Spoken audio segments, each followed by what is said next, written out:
my name's Rosie Thornton, and I'm a textile artist, but I do a lot of printing and bookmaking as well. I find there's a lot of crossover between the collage and bookmaking and printing and my work with the textiles. I combine it all together, which sounds like a big mess, but actually it means I have access to a lot of different processes, so I can incorporate those into the fabric that I use. But I tend to use recycled fabrics. I'm very interested in old things, so I like to embellish, and I use stitching and things, but actually I prefer printing, screen printing, lino printing, and then, you know, using books and paint and things like that. So not a clear answer. Oh, that was great. Really interesting. I've never kind of thought about that relationship between, like, the old process of bookmaking and you know, because it is kind of a textile and a collage. Yeah, I find it very absorbing, and if I get stuck with one thing, I fiddle around with something else, and I find it acts as a trigger.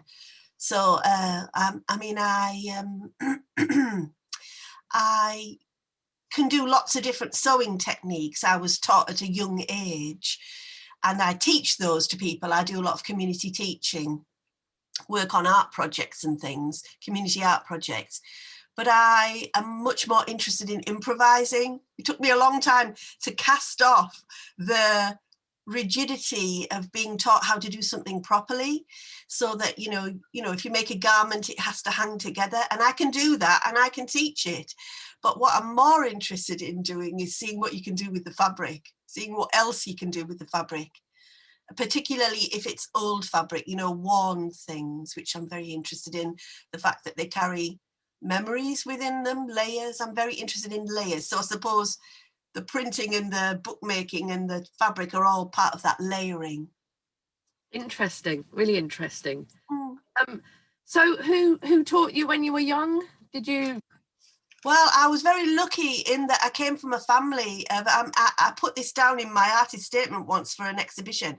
I kind of came from a family of makers and inventors. There wasn't very much money, so everybody was very clever at, you know, making things, inventing things, changing something from one thing into another.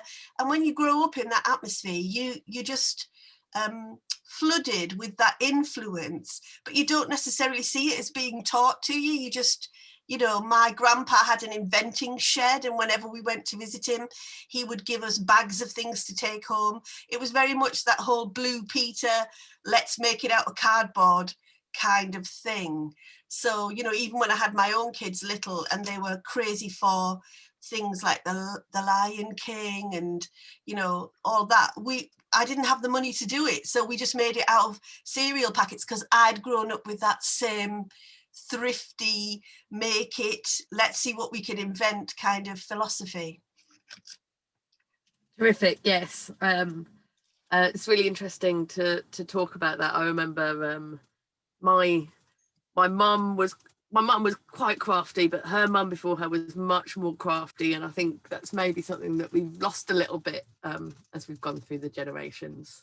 I think so. I mean, I was lucky in that my mum was one of 5, and everybody in the family could make things because they'd been brought up with parents that did that. So my mum could do excellent sewing and embroidery. She did all things around the house. You know, she did gardening, baking, cooking, wallpapering, you name it, she could do it.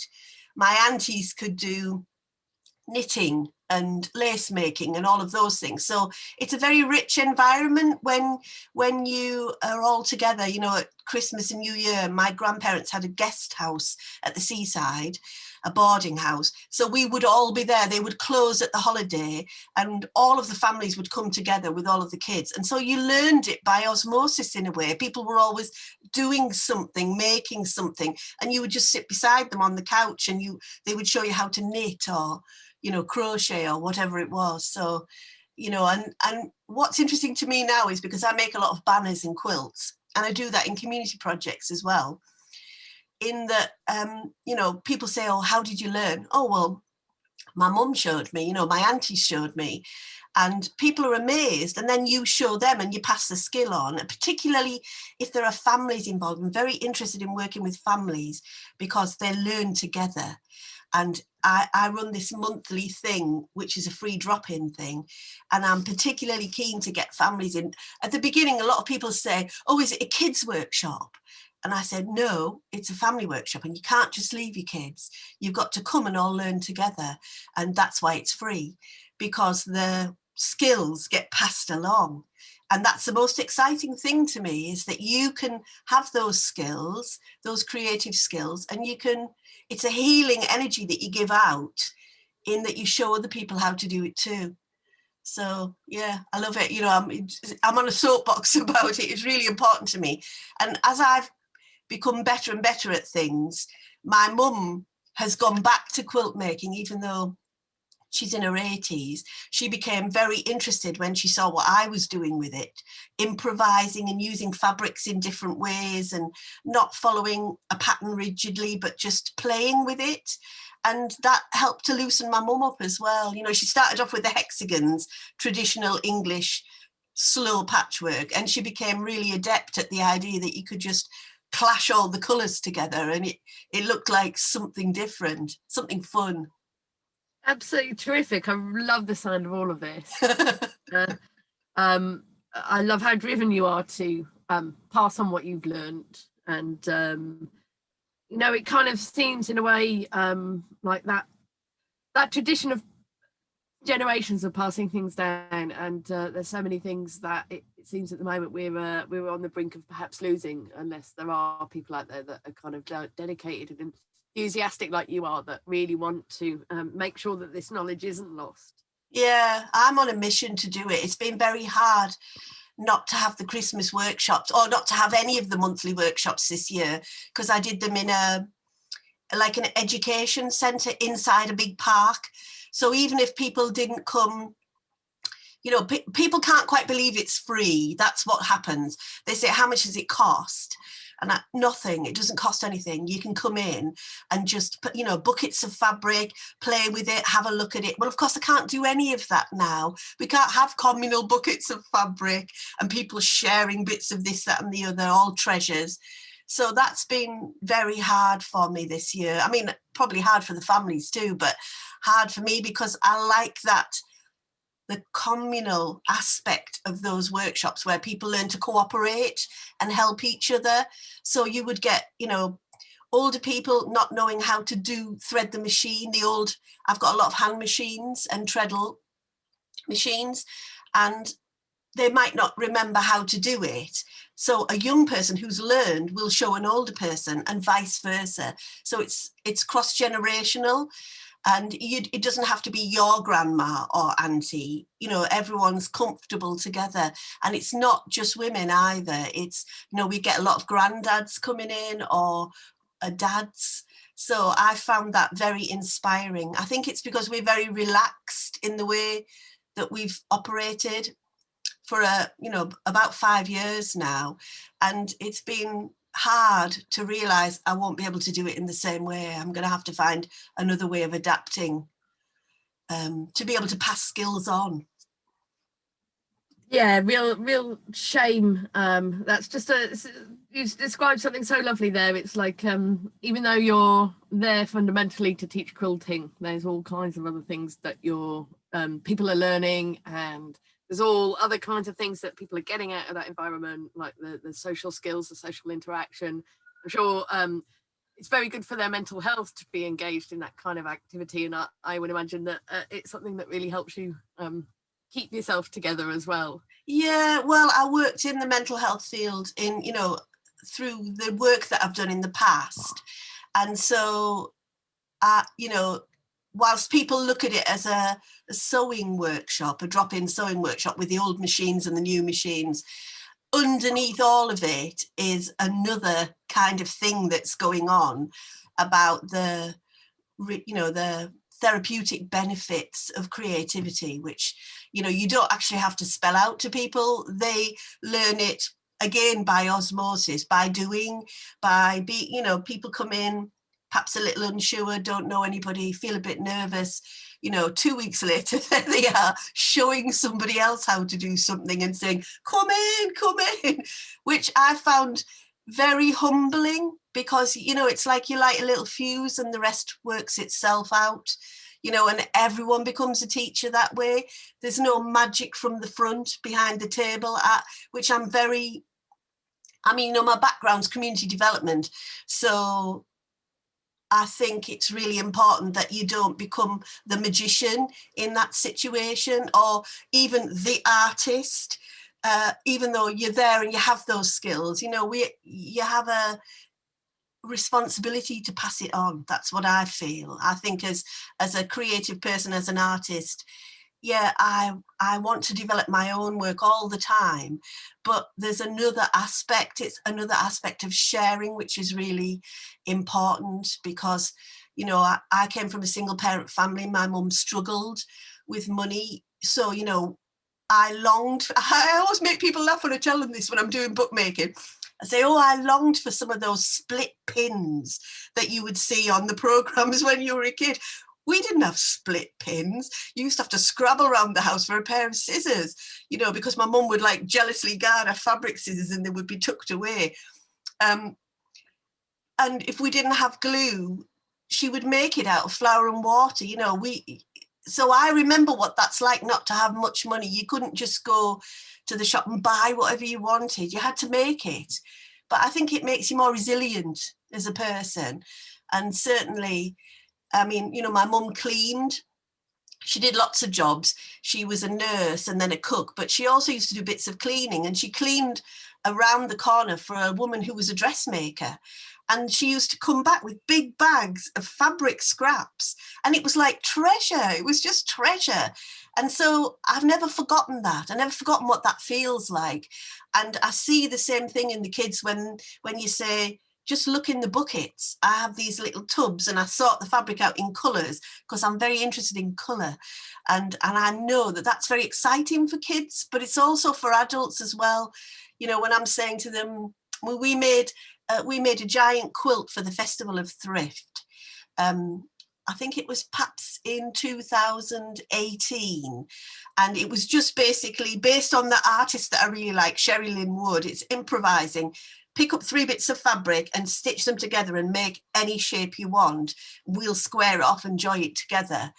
And the excitement that thing causes, where you don't have to follow a pattern, where there isn't a template, where you can just make it up yourself. That to me is you're passing creativity skills on through that. I find that really rewarding. This is great. I'm really, really, you know, it's really heartwarming to hear all this. It really is. Good. I love the idea of the demystification and the idea that you know, it's like really interesting what you say. It's like you've learned all of how exactly you're supposed to do stuff traditionally, but then sort of said, well, actually, now I've got the skills, I can do anything I like. Yeah. Giving other people that opportunity, and just like, you know, just so willingly sharing of your time and your skills. I hope you're very proud of yourself. Because it's fun. It's fun to do it. It's a balancing act though, because if you grow up, well, now let me think. Perhaps that's not the right way of putting it. I was thinking. It's very easy because I was a community worker and doing lots of community projects. Getting paid as a community worker was great because you could help people from the bottom up, not top down. And when you're not a community worker anymore, but you're working as an artist and trying to make a living, you have to be careful that you don't just give away all of your time, you know. And, you know, I'm very keen to make any workshop sessions that I run low cost so that everyone can join in. It isn't just there for people who've got the money to buy things. But if you're not careful, you end up being really skint yourself and having no time to develop your own work. And so I've learned that lesson this year, really, with not being able to run those workshops or those monthly free sessions. I've had to, you know, take a hard look at how I develop my own work, and, you know, look at the many half-finished things which I never had time to, you know, develop properly. So I've had a long think about it. I'll never change in terms of that kind of work, because I think it's really important to pass it along, you know. I think it's like pay it forward the whole time, but it's also important to, you know, review my own interests and skills. And you know, I was lucky enough to be invited to be part of a project in Darlington where I live, which was Darlington Wonders, and that kind of came out of the blue, that opportunity, and it was marvelous because it made me, you know, I had the time to not juggle 20 things all at once, you know, trying to find bits of paid work that would support the other work. You know, I've been extremely skinned like everybody else in lockdown, but it's given me plenty of time to review and look at what I've been doing, and also do that commission. It wasn't a lot of money for it, but it was very rich in that they gave me the subject along with 3 other artists and said, you can do whatever you like. And that was marvelous, because normally when you do a community project, you know, there are parameters, and, you know, you've got, you know, you're working with a community, you're passing on skills, you're developing things. This way, I could just think about it myself and follow my own creativity path. And that was very good. It was like a drink of water. Do you know what I mean? When I was thirsty, but I didn't realize I was thirsty. And so, you know, I've been, you know, using sketchbooks and doing printing and going back to all of the things that feed me, that help me feed others. So I realized the benefit of that, really, and I need to make sure that I have enough of my own time to keep going, really, to keep growing. Wonderful. Wonderful. It's been really lovely to talk to you, Rosie, and to find out about your work. And I really like the community aspect of your work, and it'd be nice to find some ways to work together and perhaps get you a bit more funding or something in future. Yeah, I read all the information, and, you know, I would be interested in that very much. And you know, I'm happy to send you my CV, and, you know, it shows you the things that I've done in the past. So yeah. Well, this is giving me a brilliant idea of what you get up to, and yeah, really keen to find out more. And so if I've got those things, do you want me to email them to you? Yes, and of course any information, biography, whatever that you'd like to go along with this interview, and yeah, on the web. Yeah, and because I've got a website, and you can see the kinds of things that we get up to, or, you know, that I've done with different projects. So yeah, I'd be happy to do that, and that's on the document you sent me, isn't it? Yes, absolutely.